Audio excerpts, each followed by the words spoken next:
Before I moved within walking distance of the ArcLight Hollywood and its Cinerama Dome, I wasn't that fussy about where I went to see a movie. All I needed was a big screen, popcorn and a box of Milk Duds, which I eat only at the movies, even though they stick to my teeth because they take so long to chew that if I slowly dole them out, I can make them last until the lights come back on. The ArcLight Hollywood raised the bar for me. It spoiled me for anywhere else. I joined the legions left bereft by the recent announcement from the owner of Pacific Theatres and ArcLight Cinemas that, after a long pandemic shutdown, it will not reopen any of its locations. Not its mall theaters. Not any of the ArcLights. Not even the flagship in Hollywood.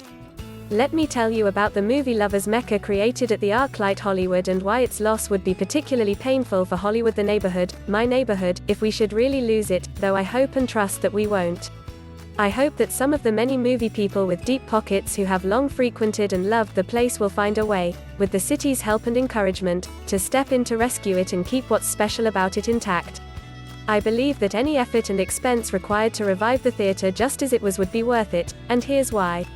In ordinary times, when there's not a pandemic, millions of people come from all over the world each year in search of the Hollywood of their imagining. But for movie fans expecting to find that Hollywood within the physical boundaries of the neighborhood, the reality often falls depressingly short of expectations, as many a tourist can attest.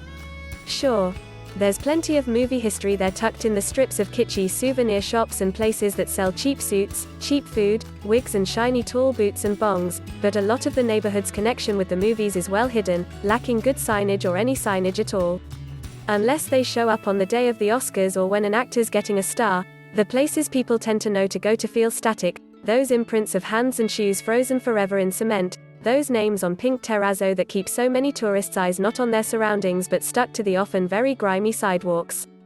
The ArcLight Hollywood, by contrast, represented the living, breathing movie industry. It accomplished the rare feat of melding Hollywood the real with Hollywood the ideal. With its costume and prop exhibits in the lobby and its Q&As with actors and directors, it showcased one of our city's top industries in ways that made it shine so brightly that people from all over our area who have no interest in my neighborhood's tourist traps traveled long distances just to go there. I can't begin to count the number of times I ran into people I knew there who had made the trip from as far as Long Beach, La Canada, Baldwin Hills.